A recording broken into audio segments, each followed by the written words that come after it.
Trump a mis l'Iran dos au mur ce mercredi 20 mai 2026 en maintenant vivante l'option la plus audacieuse de cette crise, une mission américaine pour récupérer l'uranium hautement enrichi que Téhéran tente de protéger dans des installations souterraines, notamment dans la région d'Ispahan.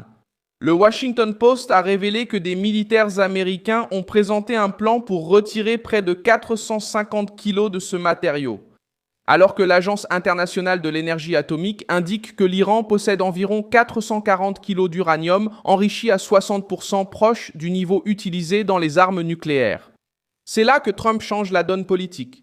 Si le régime iranien pensait qu'il pouvait cacher des cylindres, bloquer les inspections et faire du chantage avec la bombe, il fait maintenant face à une Maison-Blanche qui dit qu'elle peut aller chercher le matériel à l'intérieur même du territoire iranien. Que va faire Téhéran quand il réalisera que l'uranium n'est plus un bouclier mais une cible? Beaucoup de gens croient encore que le fait d'avoir un numéro sirène, un compte Instagram ou même un nom de domaine garantit déjà que le nom de l'entreprise est protégé. Mais ce n'est pas comme ça que ça fonctionne.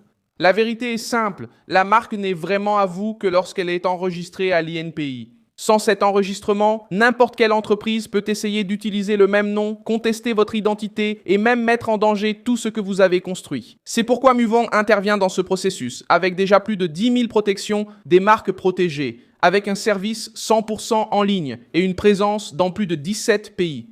Muvong est devenu une référence en matière d'enregistrement de marque et c'est une entreprise en laquelle j'ai toute confiance. Alors, n'attendez pas que le problème survienne pour chercher une solution. Protégez le nom de votre entreprise maintenant. Le lien est dans la description et le QR code à l'écran. La pression a augmenté après que les autorités américaines ont reçu des plans pour une opération d'extraction physique du matériel nucléaire. Selon le Washington Post, des militaires américains ont présenté à Trump une proposition visant à saisir près de 1000 livres d'uranium hautement enrichi en Iran lors d'une opération qui nécessiterait un soutien important, des spécialistes et une énorme protection.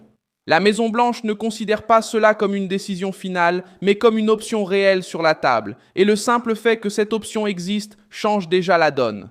La cible principale est l'uranium enrichi à 60%, un niveau bien supérieur à celui utilisé couramment dans l'énergie civile et proche du degré utilisé dans les armes nucléaires, qui est de 90%. L'Agence internationale de l'énergie atomique a indiqué que l'Iran a accumulé 440,9 kg de ce matériau. Une partie importante de ce stock se trouverait dans des tunnels à Ispahan, au centre de l'Iran, où l'accès international est devenu de plus en plus limité. Le problème pour Trump, c'est que les bombes ont déjà frappé des installations nucléaires iraniennes, mais elles n'ont pas résolu la question principale. Où se trouve tout l'uranium? En juin 2025, l'Agence internationale de l'énergie atomique a confirmé des attaques des États-Unis contre Fordow, Natanz et Ispahan. Il y a eu d'importants dégâts, mais des dégâts ne signifient pas le contrôle. Pour Washington, détruire un bâtiment, une entrée ou une structure ne suffit pas si le matériau principal reste caché dans des cylindres, des tunnels ou des zones protégées. Et c'est là que l'Iran a essayé de transformer ce doute en bouclier politique. Le régime sait que tant que personne n'aura de certitude absolue sur le sort de l'uranium, il garde un moyen de pression contre Trump, contre Israël et contre l'Occident. Les informations qui circulent indiquent que Téhéran aurait pu déplacer le matériel avant les attaques de juin, et des images analysées par des experts ont soulevé des soupçons de transfert vers Ispahan. L'Agence internationale de l'énergie atomique elle-même a demandé l'accès au complexe souterrain et n'a pas pu tout vérifier comme elle le souhaitait. Donald Trump a réagi comme il le fait habituellement lorsqu'il se rend compte que l'autre partie utilise la négociation pour gagner du temps. Il a commencé à soutenir que l'Iran ne peut pas garder ce matériel et que les États-Unis pourraient reprendre les attaques sans accord. Ce mercredi, lors d'un discours à l'Académie de la garde côtière, Donald Trump a déclaré que les États-Unis pourraient devoir frapper encore plus fort l'Iran, mais il a également laissé la porte ouverte à un accord. L'avertissement est venu avec la phrase la plus importante. Washington n'autorisera pas l'Iran à posséder une arme nucléaire. Les négociations sont bloquées parce que le point central n'est pas seulement une promesse sur le papier. Donald Trump veut que l'Iran remette ou permette le retrait de l'uranium hautement enrichi.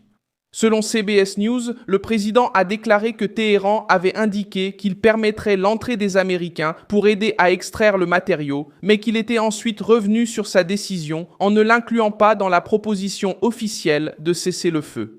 Pour Donald Trump, ce genre de recul montre l'ancienne tactique iranienne, parler de diplomatie le jour et préserver la menace nucléaire en coulisses. Israël fait également pression car il estime que la guerre ne prendra pas fin tant que l'uranium restera caché. Netanyahou a traité le retrait de cette matière nucléaire comme une partie essentielle pour empêcher le régime iranien de reconstruire sa capacité nucléaire. Pour Tel Aviv, il ne suffit pas de frapper des bases, des radars ou des centres de commandement. La menace subsiste si la matière enrichie reste protégée sur le sol iranien.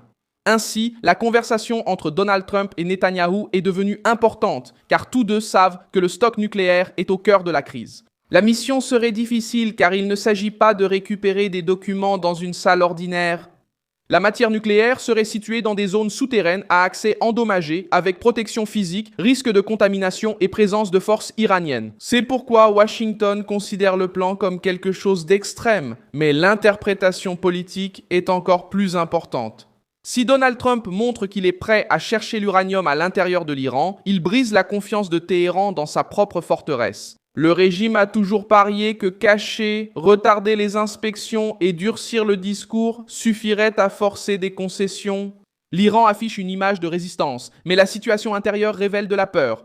Quand le régime augmente les arrestations, que la menace renforce la répression et transforme toute critique en menace pour la sécurité, il ne montre pas une force tranquille, il montre de l'insécurité. La pression de Donald Trump s'ajoute à celle sur une élite iranienne consciente d'avoir perdu une partie de sa capacité militaire, cherchant à préserver ce qui lui reste stratégiquement. L'essentiel, c'est que Donald Trump peut l'utiliser comme arme politique sans lancer l'opération.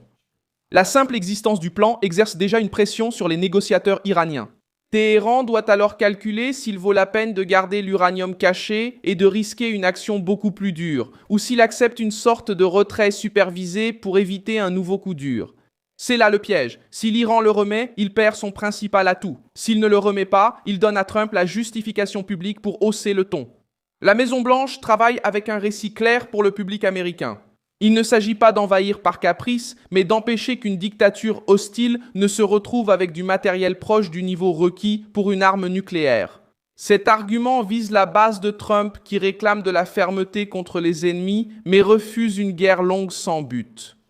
C'est pourquoi l'opération apparaît comme une mesure chirurgicale dans le discours politique, même si elle est énorme en pratique. L'Iran essaie de répondre par des menaces, mais chaque menace renforce l'argument de Trump.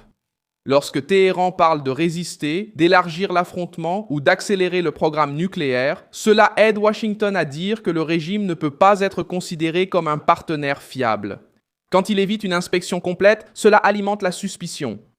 Cela reflète que la proposition est une tentative de destruction. Ce qu'il veut, ce n'est pas la destruction, mais que le gouvernement fournisse. Une tentative de destruction que le gouvernement fournisse. Destruction fumée.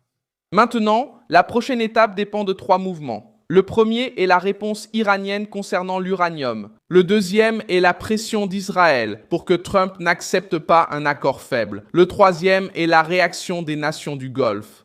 Elles veulent éviter une guerre ouverte, mais elles ne veulent pas non plus que l'Iran nucléaire domine la région.